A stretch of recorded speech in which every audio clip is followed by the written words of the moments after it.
Hello student. Class 8 में हम लोग जो है direct proportion and inverse proportion इस टॉपिक को कंटिन्यू कर रहे थे और हम लोगों ने जो है एक कॉन्सेप्ट देख लिया था, डायरेक्ट प्रोपोर्शन का कॉन्सेप्ट है ना। सो डायरेक्ट प्रोपोर्शन का कॉन्सेप्ट क्या था? Two quantities are said to be in direct proportion if they increases or together in such a manner that the ratio of their corresponding value remain same. That means what? दोनों का जो value है उसका जो ratio है, दोनों अगर बढ़ रहा है तो बढ़े हुए वैल्यू का और पहले वाले वैल्यू का जो रेशियो है वो हमेशा फिक्स्ड होता है। सो इसी के बेसिस पे हम लोगों ने फॉर्मूला डेवलप किया था कि मान लीजिए कि पहले x1 वैल्यू है और उसके corresponding दूसरी का y1 वैल्यू जो चेंज होकर x2 और y2 हो गया, तो x1 y1 का रेशियो और x2 y2 का रेशियो ये सेम होगा। ये फॉर्मूला हम लोगों ने देखा था। अब इसी तरह हम लोग इनवर्स प्रोपोर्शन के कॉन्सेप्ट पे आते हैं। तो इनवर्स प्रोपोर्शन क्या होता है वो हम लोग देखते हैं पहले, ठीक है। इनवर्स प्रोपोर्शन का डेफिनेशन है टू क्वांटिटीज जो है। अब आप देखिए आपके डे टू डे लाइफ में कुछ ऐसी भी क्वांटिटी है, दो क्वांटिटी या तीन क्वांटिटी, जिसमें एक अगर बढ़ता है ना, एक अगर बढ़ रहा है तो दूसरा क्या हो रहा है, घट रहा है। ऐसे भी हमारे पास कुछ क्वांटिटीज हैं। तो हम ऐसे क्वांटिटीज को क्या बोलते हैं? अब इसके इसके अलावा एक और कंडीशन होगा, एक बढ़ रहा है दूसरा घट रहा है, साथ साथ एक और कंडीशन है, उसमें भी प्रोपोर्शन का कॉन्सेप्ट है। तो उसको भी हम लोग डिस्कस करेंगे, क्योंकि सिर्फ एक बढ़ रहा है दूसरा घट रहा है तो इससे हम नहीं बोल सकते हैं कि मेरा जो दो क्वांटिटी है वो इनवर्स प्रोपोर्शन में। ठीक है, ये इस चीज को ध्यान रखिएगा। सो टू क्वांटिटीज, यहाँ पे चलिए डेफिनेशन मैं पहले कंप्लीट कर देता हूँ। Two quantities X and Y are said to be in inverse proportion if an increase in X cause proportional decrease in Y and vice versa. Vice versa means what? उसी तरह अगर x decrease कर रहा है तो proportional increase होगा y में, है ना। इन सच अ मैनर दैट, अब इस तरह का अगर कोई भी क्वांटिटी है तो हम उसको बोलते हैं that the two quantities are in inverse proportion. तो ये डेफिनेशन हो गया, प्रोपोर्शनल डिक्रीज हो रहा है। तो इसको मैं लिख के बता दे रहा हूं आपको। सो अगर ऐसा हो रहा है तो हम लोग बोलते हैं x is inversely proportional to, x is inversely proportional to Y. अगर ऐसा होता है तो हम लोग बोलते हैं x जो है वो इनवर्सली प्रोपोर्शनल है वाई। कब? जब x अगर इंक्रीज कर रहा है तो प्रोपोर्शनल डिक्रीज हो रहा है y में, या फिर x अगर डिक्रीज कर रहा है तो प्रोपोर्शनल इंक्रीज हो रहा है y में। अगर ऐसा हो रहा है तो हम बोलते हैं कि ये दोनों क्वांटिटी इनवर्सली प्रोपोर्शनल है। और इसको हम डिनोट कैसे करते हैं? x is inversely proportional to y। अब आप देखिए ये प्रोपोर्शनैलिटी का साइन है, ये डायरेक्ट प्रोपोर्शन में भी आया था, है ना। तो इस प्रोपोर्शनैलिटी को साइन को हटाने के लिए अगर हम इसको इक्वालिटी साइन में कन्वर्ट करते हैं तो हम एक कांस्टेंट इंट्रोड्यूस करते हैं। और वेयर के बिलोंग, के इज रियल, के इज कांस्टेंट, है ना। एक रियल नंबर है, कोई भी एक कांस्टेंट है। ओके, सो अब आप यहां से क्या देख रहे हैं कि x इंटू वाई जो है ये कांस्टेंट है, के इज कांस्टेंट। सो यानी कि जो प्रोडक्ट है ना ये मेरा हमेशा कांस्टेंट होगा दोनों का। यही चीज लिखा है in such a way that the manner that the product of their corresponding value remain constant. उसमें क्या था, रेशियो जो था वो कांस्टेंट होता था, यहाँ पे क्या है, प्रोडक्ट कांस्टेंट होगा। ये दोनों में अंतर आ गया है, आप है ना। तो अब आप इससे बेसिस पे देखिए हम लोग फॉर्मूला डिराइव कर सकते हैं। So now X and Y are said to be in inverse proportion if their product of the two quantities is always constant. So अब मान लीजिए पहला quantities का वैल्यू x1 है, उसके corresponding वैल्यू y1 है, तो x1 into y1 is equal to x2 into y2 is equal to x3 into y3 so on। तो अगर ऐसा आ रहा है तो हम बोलेंगे कि x and y, अगर ऐसा आ रहा है तो हम बोलेंगे x and y are in inverse proportion। अब अपने डे टू डे लाइफ में आप ऐसा बहुत सारा क्वांटिटी देखते हैं जो इनवर्स प्रोपोर्शन में है। तो एक तरह से आप खुद से भी ना कम से कम 5 ऐसे क्वांटिटीज, पेयर ऑफ क्वांटिटीज को लिखिएगा जो इनवर्स प्रोपोर्शन में है। ओके, आप कम से कम ऐसे 5 क्वांटिटीज को लिखिएगा जो इनवर्स प्रोपोर्शन में है from day to day life. This will be your homework and we will also discuss some example from real life जहां पे दो क्वांटिटीज जो है वो इनवर्स प्रोपोर्शन में है एक दूसरे के। तो हम चलिए वैसे एग्जांपल्स को देखते हैं। अब आप देखिए कि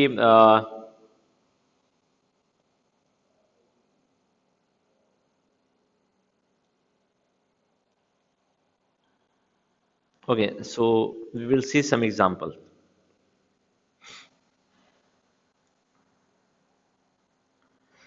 ओके, ये हमारा इन्वर्स प्रोपोर्शन का कॉन्सेप्ट था, है ना?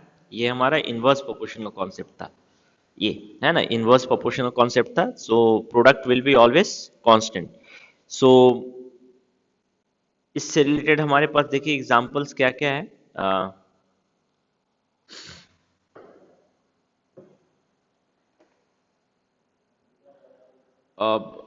Examples, okay, we will see our NCERT book.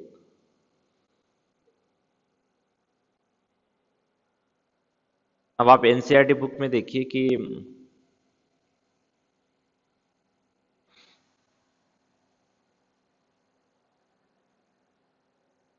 Okay 13.1 we have completed. ये just take a look at this.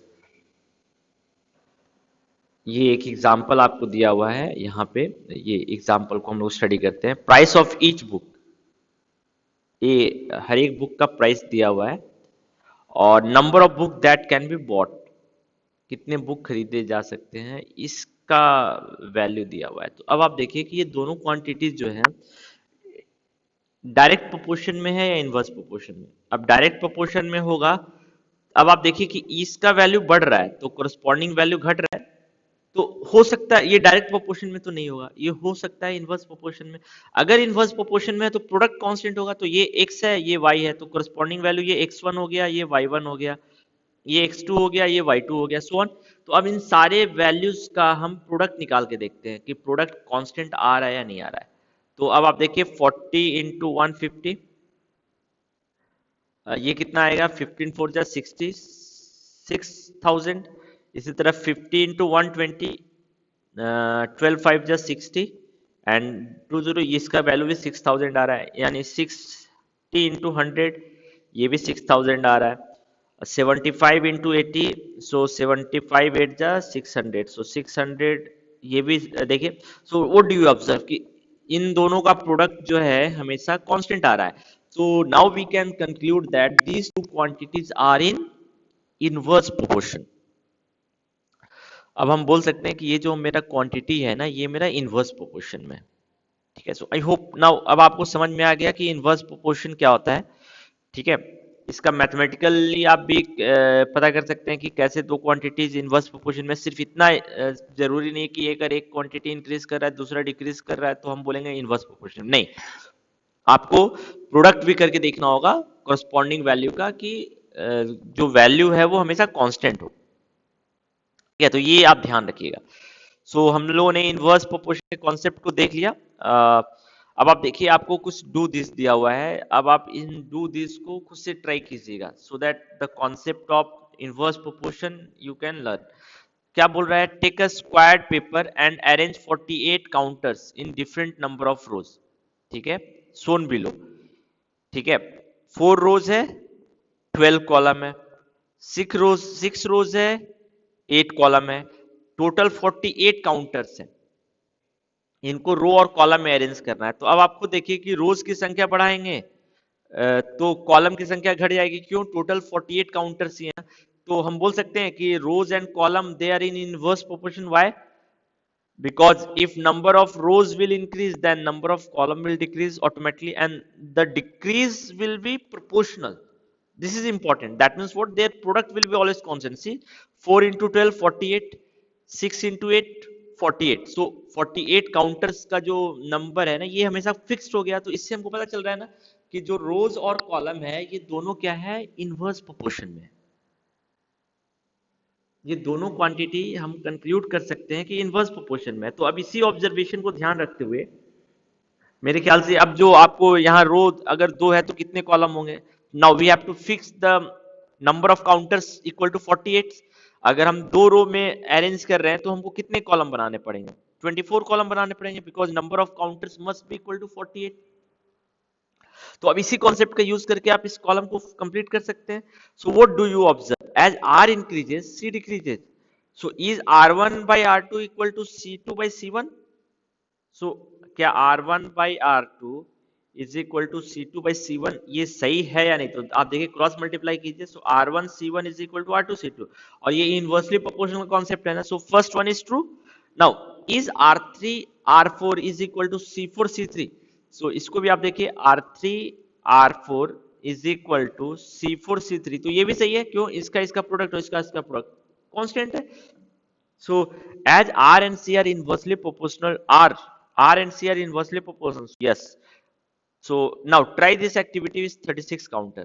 तो अब इसी एक्टिविटी को आपको कितने काउंटर से ट्राई करना है? 36, 48 की जगह पे 36 काउंटर में अरेंज करना है अब आपको, यानी कि 36 काउंटर फिक्स रखना है। तो अब आप देखिए कि अगर हम 2 रो बनाएंगे तो 36 काउंटर होने चाहिए, यानी 80 कॉलम्स बनने चाहिए, है ना। तो इस तरह सेम एक्टिविटी को रिपीट करना है जब आपके पास 36 काउंटर हो।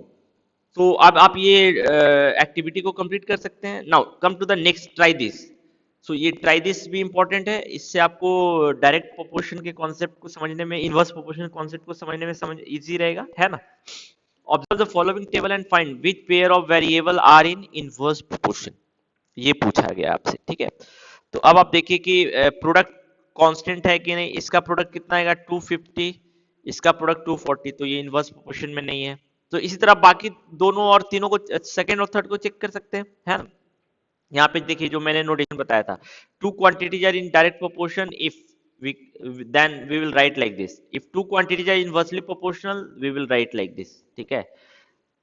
ये नोटेशन याद रखिएगा, क्योंकि ये नोटेशन ना आप हायर क्लासेज में 9th-10th में भी ये नोटेशन आपका आएगा, और वहां पे इस नोटेशन से कैसे हम इक्वलिटी साइन में कन्वर्ट करते हैं ये भी आपको मिलेगा, ठीक है। तो इस नोटेशंस को आप याद रखिएगा, directly proportional and inversely proportional, ठीक है। Okay, now come to example, come to your exercise. Okay, हम लोग कुछ एक्सरसाइज देखते हैं। First question, which of the following are in inverse proportion? Number of worker on a job and the time to complete the job. अब आप देखिए दो quantity है, एक है नंबर ऑफ वर्कर, एक जॉब के लिए कितने लिए गए हैं, और टाइम कितना लिया गया जॉब को कंप्लीट करने में। तो अब आप खुद देखिए कि अगर वर्कर्स की संख्या हम बढ़ाएंगे तो जॉब को जल्दी कंप्लीट कर देंगे ना, तो टाइम कम हो जाएगा। और अगर नंबर ऑफ वर्कर हम डिक्रीज कर देंगे तो उसी वर्क को करने में समय अधिक लगेगा। That means what? The two quantities are in inverse proportion. So first one, the number of workers and time to complete the job, these two quantities are in inverse proportion. We can conclude this one. Now come to the second question, the time taken for a journey and the distance traveled in a uniform speed.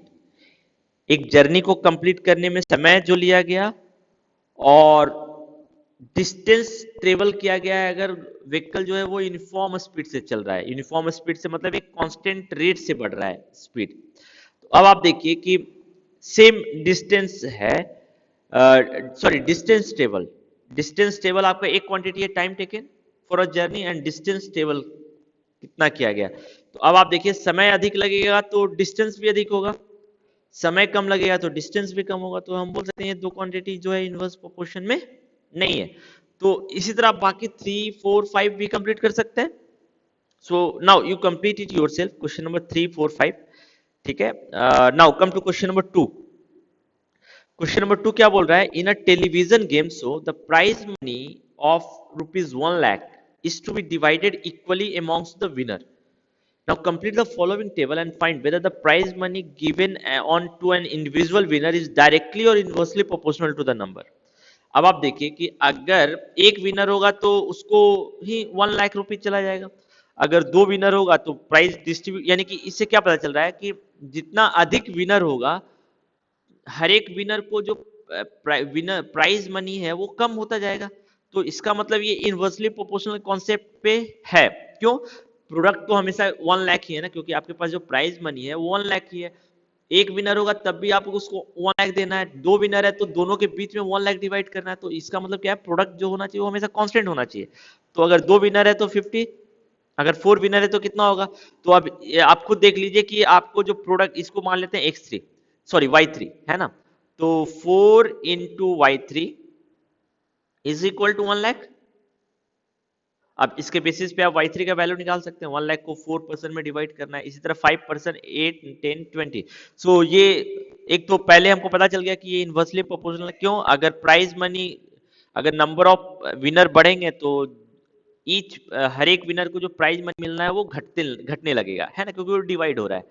ठीक है, तो कैसे solve करना है वो आपको समझ में आया। पहले आप नोटेशन दे दीजिएगा एक्स और वाई। अब ये वैल्यू हो गया x1, ये वैल्यू हो गया y1, ये वैल्यू हो गया x2, ये वैल्यू हो गया y2, इसी तरह आपको कंटिन्यू करना है। ठीक है, ये ध्यान रखिएगा।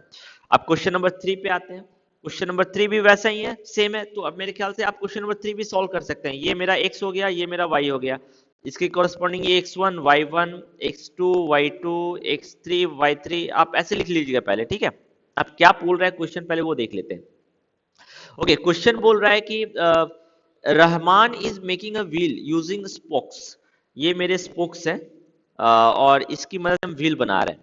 Now he wants to fix equal spokes in such a way that the angle between any pair of consecutive spokes are equal.